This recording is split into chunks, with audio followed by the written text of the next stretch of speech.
I'm here. I haven't done a live in ages. Are you here too? My name's Tamara Grand. I am here to do a little live to talk a bit about my 100-day project, Petite paper paintings project that I have been working on since January. And many of you guys have been following along, so hopefully I'll see a couple of familiar faces, friendly faces here. I've had lots of questions about this project, which has been great. I asked you guys about, 3 weeks ago if you had any questions that you wanted to ask about the project, and I got quite a few DMs, so I thought I would address those today. Say hi if you're one of my people that I normally chat with and I know you and you've been following me for a while. Comments are great as we go. Hello from Sweden. Hey, I'm in Canada. So is it cold there? It's not cold here right now. We are in full spring swing. Hey, Bonnie, how are you? Thanks for joining. It's been so long I haven't done a live, and I'm not used to doing them without my partner in crime, Barbara Reed, but we will push forward today and maybe spend 20 minutes or so talking about this project. So if you're just coming on here, I'm introducing myself again. My name's Tamara Grand. I'm an abstract artist, mixed media painter, and I did a project for the last, I want to say 100 days, but it's probably been more than 100 days. I created 100 small paper paintings. I'm calling them my Petite paper paintings series. I know, 100, right? And the most amazing thing is, even though I say they're paper, they're actually done on canvas as well. So I'll explain a bit about the project and then I'll answer some of the questions about it. Hey, it's good to see you too, Bonnie. So what I did, and you can kind of see a little bit of what I created. I pulled all 100 of them out of storage today. They take up a lot of space for these little tiny size canvases. But I'm going to tell you a bit about the project, the background behind it, motivation, inspiration, and then answer some of the questions, okay? So some of you guys will know last year I did an 8-month at-home art residency, which means I took a sabbatical from my everyday job. I work in the fitness industry, so I didn't teach classes, I didn't train clients, and I just did a really deep dive on my art. And I made a lot of progress. It's amazing when you spend a lot of focused time on something, how you can kind of jump forward in leaps and bounds. So long story short, went back to work in the fall, and I was starting to feel kind of restless, like I really needed to take another deep dive, but I wasn't ready to take another sabbatical. So I thought I would decide on a project that I could really just focus in on, hone in on for a long period of time and set some parameters and guidelines around that project and see what might come of it. And I've done a 100-day project before. You guys, some of you will know that the 100-day project is a thing online that artists commit to, and they do something every day for 100 days. I've done one successfully in the past, but I found that it's really easy to put impose these really hard constraints on yourself. Hey, Darlene, I didn't want to feel like I had to do something every single day and share something about it every single day. I wanted to have a little bit more leeway with the project. And so what I decided to do was examine some things I wanted to work on in my bigger art, which were mainly compositional issues, things that I was struggling with in terms of improving my compositional skills when I'm painting on larger pieces. And I knew from some work that I'd done on collage over the last few years, because collage has been a part of my sketchbook practice for about 3 years now, is that I often felt very free when I was working with paper in a way that I wasn't with paint. It's kind of instantaneous, right? And when you're working on a small scale, you make some decisions, it's done quickly, you move on to the next thing, and it's not precious the way that paint and a large canvas is. So I set myself out a goal to maybe, at the time I said maybe, complete 100 of these small paper paintings using papers that I hand painted and printed myself on a jelly plate. And then for consistency, because framework is a really good thing to have when you have a long-term project, I decided on a substrate. And to be honest, I wasn't sure what I was going to use to begin with, but Michael's just happened to have a really great buy one, get two free sale on at the time. And I looked at these 5x5 inch canvases and stocked up on a whole whack of them and thought, that's exactly it, I'll get to work. So I did. So my process has been about once a week. I pull out a limited palette, whatever's inspiring me. I grab some stencils from my stencil binder. I've got about 150 stencils now. Not 1,000, working towards it.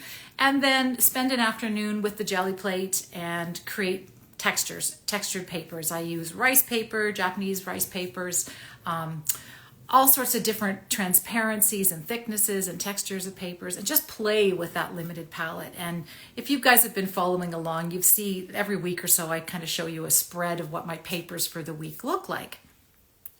And then for the remainder of the week, I play with these 5 by 5 inch canvases, and I just cut shapes and tear shapes and layer them one over top of the other, and try to do it in a rather intuitive way. So not a lot of time for analysis and thinking, although any of you guys who've worked with collage before know that one of the beauties of working with paper is that you can audition pieces as you're going. So in terms of my goals to improve my composition skills, it was a way to do that in a way that's less permanent than actually applying paint.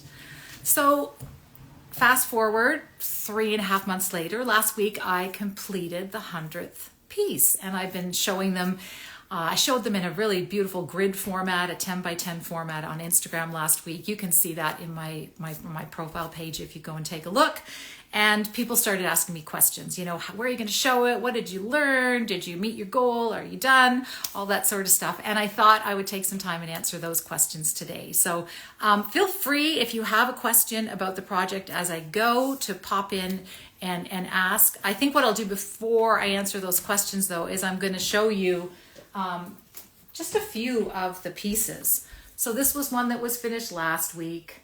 I started playing around with gold and copper and getting a little bit of iridescence in the work. This is number 88. So big pieces, big collage pieces over top of lots of small collage pieces. It's kind of interesting to compare and contrast where things started from, although I think that one of my first, this is an early one. This would have been day 10 or number 10.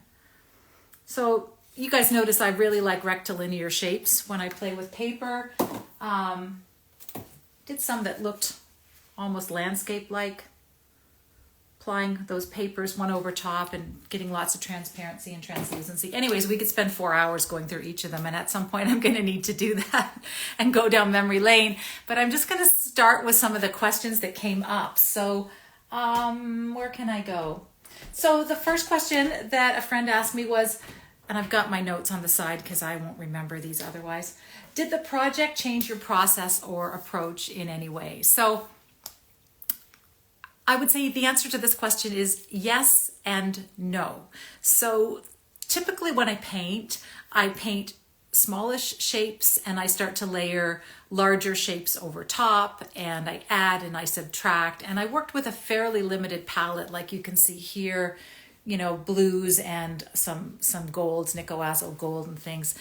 And that layering and transparencies is something that I do very naturally now, and I do the same thing with the papers. So that part of the process hasn't really changed. But what has changed is what I alluded to a few minutes ago, is that when I'm working big and in paint, I find when I get towards the end of a painting, you guys know what that's like. You're 90% done, but you're not quite sure. I find it very hard to make good decisions to edit and improve composition. I get really, I fall in love with what's already there. I have a difficult time making that big shape or that big decision to maybe refine the piece just a little bit more. And oftentimes it'll sit there for months before I actually get the nerve to make that last mark or last shape. And I'm finding with paper and the collage pieces, that doesn't happen, right? It's one and done. I work on these in one session. They might take half an hour, 45 minutes. Very rarely do I go back and edit them because I feel really free to just take a big piece of paper, semi-transparent, smash it over half of the collage that's already there and call it a day. So I'm hoping, and it hasn't happened yet because I haven't really transitioned back to bigger work yet. I'm hoping that I'll be able to take that lesson of feeling free right to the very end and being intuitive about those shapes that I'm making right to the very end, as I have been with the small work. So that's a yes and a no, and a stay tuned, and maybe we'll know more about that in the next couple months. Second question, what did I learn about composition? Well, composition. It's a challenge for everybody, right? If you are a more realistic painter, you probably start with composition. I know some abstract painters who also start with composition. I tend not to. I tend to have sort of a general idea about where I'm going, but I don't really refine it until the end. And as I said a minute ago, one of my biggest challenges is finding big shapes and making big shapes. And on larger pieces of work, it's very hard to do for me because I look at a painting like this, which is very busy right now, and I don't want to cover up a quarter of the painting with a larger shape. On a small canvas, a 5x5 inch canvas, I have no qualms about covering up a large portion of it. And so, and I've noticed when I do that, do I have an example here? I don't have an example that's really easy to grab, but here's one. Maybe this one is. Like even this big pink shape at the bottom here, right? Like that's about a third of the surface area of the canvas. If I were to do something like that on a piece here, that would be a very, very large piece. And you know what? I think it would improve the painting a lot, but I just haven't got to the point where I'm comfortable with doing that. And so collage has been giving me that opportunity to see the benefit of it. And one of the fun things to do with these little 5x5s is actually stick them into like an Art Rooms app and blow them up and see what they would look like at 36 by 36 inches, say. And some of them are pretty impressive at that size, but you know, how do you do that on a large scale? It's not as easy as just scaling up the little thing that you've already done. So that's what I've learned. Another question that came up was about a two-parter about where I'm going to show the work. And I did mention that I got a grant to support some of this work. So I live in a city called Port Moody. It's just outside Vancouver, British Columbia. Our tagline is City of the Arts. And we have grants for artists that you can apply for on an annual basis. And so I decided to apply for one this year. And when you apply, you have to talk about how the money, you have to give them a budget for a specific project. And you have to talk about how that project is going to fuel you as an artist and what it's going to do for your art practice. And if there's any way that you can involve the community in that work. So I applied for one. And I was awarded the grant. I found that out about 3 weeks ago after most of the work had been done.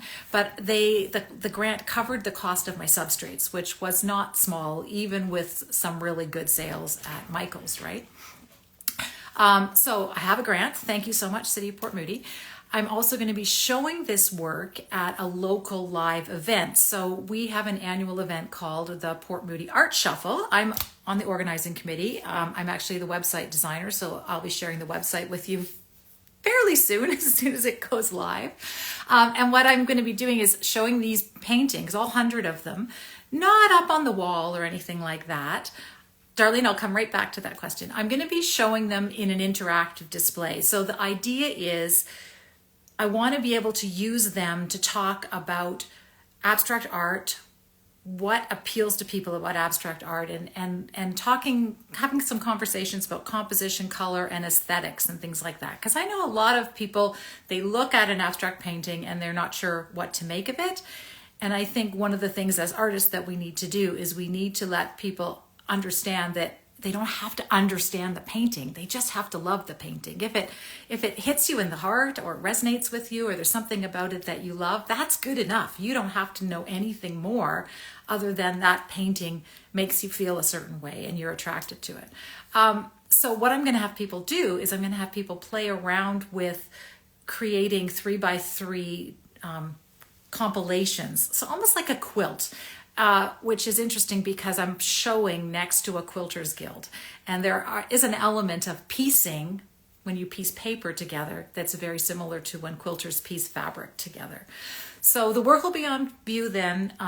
People will be able to purchase individual paintings. I'm also going to do a really quick drop to my newsletter list next week, 48 hours, where these pieces will be available. before they go to the event on June 14th. So if you're on my email list, watch for that. If you're not, you know where to find it. It's in the usual place. And I'm also going to be showing some of this work at Bard on the Beach this summer in Vancouver. I was juried into an artisan market the first year they're doing it.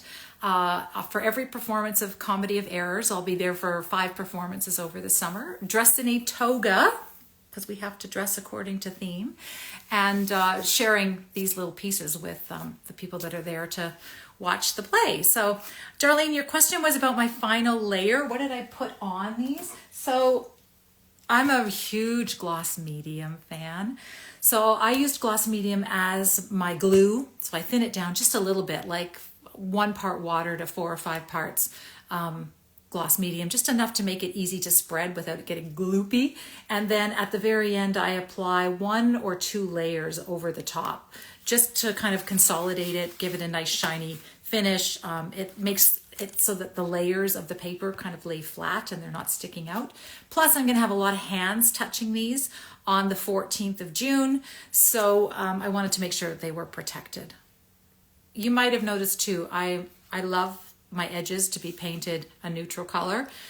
So I took 100 of these canvases and painted them, gessoed them gray before I even started. So they all match. That's just a weird thing about me. Hey, Rena, how are you? I think I might have answered your question already. And then another friend of mine asked, a friend of mine who is a real color lover as well. He asked me, how has this series of work affected how I work with color? Well, if you haven't noticed, I'm a huge fan of color. I say that I'm unapologetic in my use of color. Color makes me happy. Color makes a lot of other people happy, and bold, saturated colors are part of the signature of the way I like to work. So that hasn't changed. You notice a lot of these pieces are very bright and bold and saturated, pinks, oranges, yellows, all sorts of gorgeous. This was based on a trip I took to the tulip fields. If you haven't gone and seen the tulip fields in the spring, you should. But one of the things I do find with my work is we all know that color is great and action and movement in a painting is great, but the eye gets tired sometimes and it needs a quieter place to rest. And if you don't give it a quieter place to rest, it just feels like chaos, which is kind of what this painting is right now. And so on some of these smaller pieces, I was able to successfully do what I have a harder time doing with my large paintings, which is bring in neutrals, because it's just a neutral piece of paper. And whether or not I've made a patch of a neutral color to make a fluorescent color really zing next to it, or whether I've taken a transparent paper that's got a neutral color and just put it over top of some of the brights like a glaze, it's given me an opportunity to learn a little bit more about how incorporating more quiet in my larger work might actually be good for the viewer as well as me. That's kind of all I wanted to say today. I wanted to give a shout out to Michael's Canada and thank them for all the sales they've had over the last 3 months. They have these buy one, get one sales. And so I get the coupon or I get the email and immediately I hop on, and it always turns out that my local Michael's will have 5. But the Michael's down the highway will have 8. So my husband has been really good about planning outings around the city, around the places that I have to pick up little canvases at Michael's. We've gotten to know 5 different Michael's stores in the Lower Mainland over the last 3 months. Another question somebody asked me is, are you finished now that you've done 100? Are you finished with this project? And the answer is, I don't think so. This has become almost like a sketchbook project to me. And so I don't know how many of you guys use sketchbooks regularly. Rena, I know you use sketchbooks all the time. I've used them periodically. I'll get into using them for a period of time and I'll explore on a daily basis, and then I'll put them away and I won't get back to them again. I'm not sure what that is, other than maybe the materials I'm using on the paper, I don't like it as much as being on another substrate, a more permanent substrate. But for me, point being, this has been almost like a sketchbook practice. So it's not precious, it's quick. Not everyone has to be perfect and beautiful. Done is better than good. And yeah, some of them are much better than others, and that's okay. I'm able to walk away from the ones that maybe aren't as strong as the ones that were done after them. And I've certainly noticed there's been a transition, a shift from the beginning to the end of the project. If you look at that grid of 10 by 10s, I actually put them in order, chronological orders. They are listed 1 to 10 across and then all the way down to 100. And you will notice that things changed over the course of that 3.5 months for me as I started to get into the project. Initially, my shapes were really, really small. I had a lot of competing small shapes and I didn't have a lot of focus or a lot of movement. What I want to say is organized movement through them. And as I moved through the project, my shapes were getting bigger, the work was getting stronger. I was doing a better job of editing as I go, because as I mentioned, I'm not editing these at the end. I'm not coming back the next day and looking at them and saying, oh, this one needs more of this. I'm just moving on. But within a series of papers, I might have 5 to 10 paintings that were made with the same papers. And so I am sort of refining what I'm producing from the first one to say the 7th or the 8th one. If you're just joining me, I was just chatting about my 100-day project. I made 100 what I'm calling petite paper paintings. These are 5 by 5 inch paintings on canvas made from papers that I made myself. So no found papers. I love this one. Does it remind you of an owl? This one reminds me of an owl. Anyways, that's one of the very few that has curved shapes too. Another thing to notice, apparently when I paint, I like rounded shapes. When I collage, I like rectangles and squares and straight edges. Somebody can analyze that. I'm not sure what that means. Might just be the way I use the tools, because when I use the brush is kind of a moving, circular movement.